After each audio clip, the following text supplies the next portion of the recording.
It de Stephen King. Vamos a leer entonces un fragmento del capítulo 17, la muerte de Patrick Hochstetter.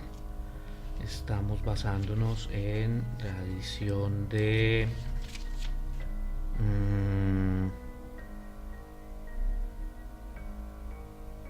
Plaza y Janés, de una edición de 1987, edición de 2001, perdón, con la traducción de Edith Seeley. Quinta parte del capítulo 17 dice así: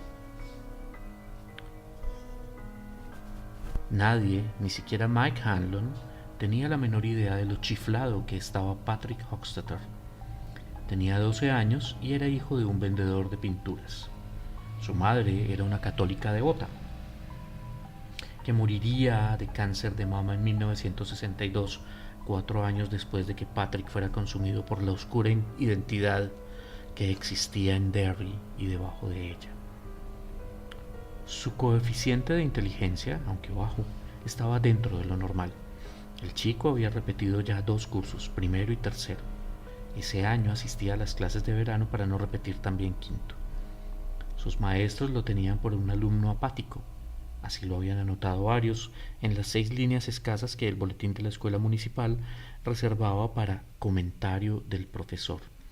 Y bastante perturbador, cosa que ninguno anotó porque sus sensaciones eran demasiado difusas para expresarlas en 6 líneas, ni siquiera en 60.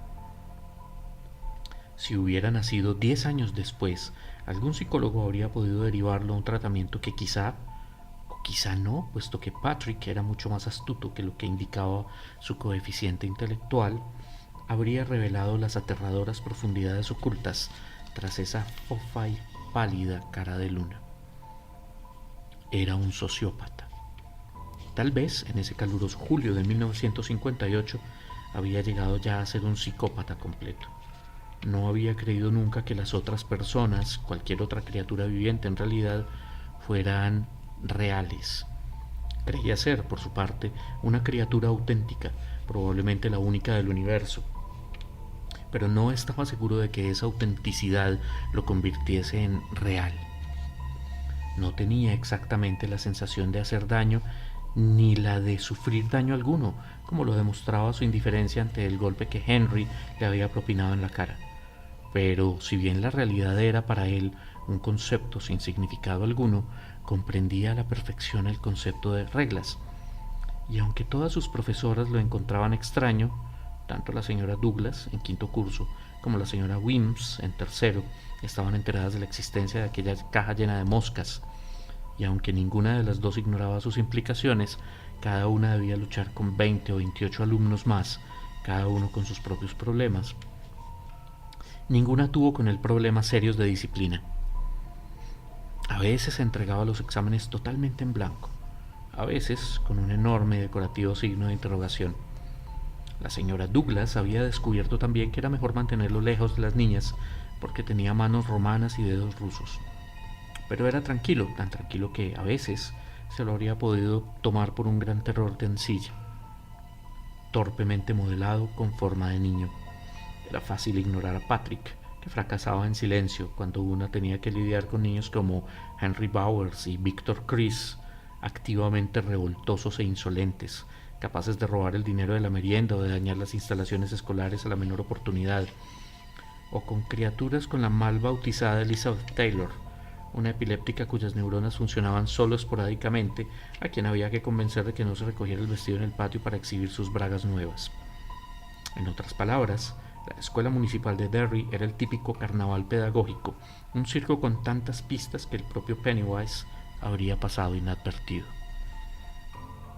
Por cierto, ninguna de las maestras ni sus padres sospechaban que a los 5 años Patrick había asesinado a su hermanito Avery, un bebé. A Patrick no le había gustado que su madre trajera a Avery del hospital. No le importaba, eso pensó en un principio, que sus padres tuvieran 2 hijos, 5 o 50, siempre que los otros no alteraran su propia rutina. Pero descubrió que Avery la alteraba. Las comidas se servían tarde, El bebé lloraba por las noches y lo despertaba. Sus padres parecían estar siempre rondando la cuna. Con frecuencia, cuando él trataba de llamarles la atención, le resultaba imposible. Fue una de las pocas veces en su vida en que Patrick se asustó. Se le ocurrió que, si sus padres lo habían traído a él mismo del hospital y él era real, entonces Avery también podía hacerlo. Hasta era posible que cuando Avery pudiera caminar y hablar, llevara al padre el ejemplar del Daily News y entregara a su madre los moldes de hacer pan. Entonces ambos padres podrían decidir deshacerse totalmente de Patrick. No le daba miedo que quisieran más a Avery, aunque era obvio que lo querían más, efectivamente. Lo que le importaba era que, primero, las reglas habían cambiado o estaban siendo infringidas desde la llegada de Avery. Segundo, Avery podía ser real. Tercero, era posible que lo expulsaran para favorecer a Avery. Una tarde, Patrick entró en la habitación de su hermanito, poco después de que el autobús escolar lo dejase en la puerta de la calle tras recogerlo en el parvulario. Era enero, comenzaba a nevar. Un viento potente ululaba en el parque Macaron, sacudiendo las heladas ventanas del piso alto. La madre dormía en su habitación. Avery había estado inquieto durante toda la noche. Su padre estaba trabajando. El bebé dormía boca abajo con la cabeza vuelta hacia un lado. Patrick, inexpresivo a su cara de luna, giró la cabeza del bebé hasta apretarle la carita contra la almohada. Avery hizo un ruidito de sofocación y la movió hacia un lado.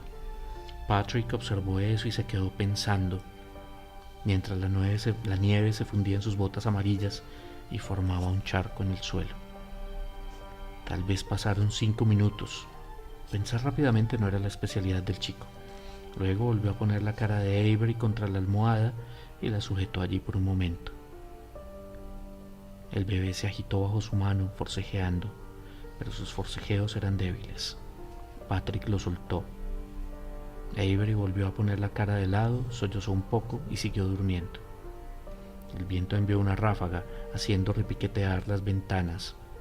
Patrick esperó por si el sollozo había despertado a su madre.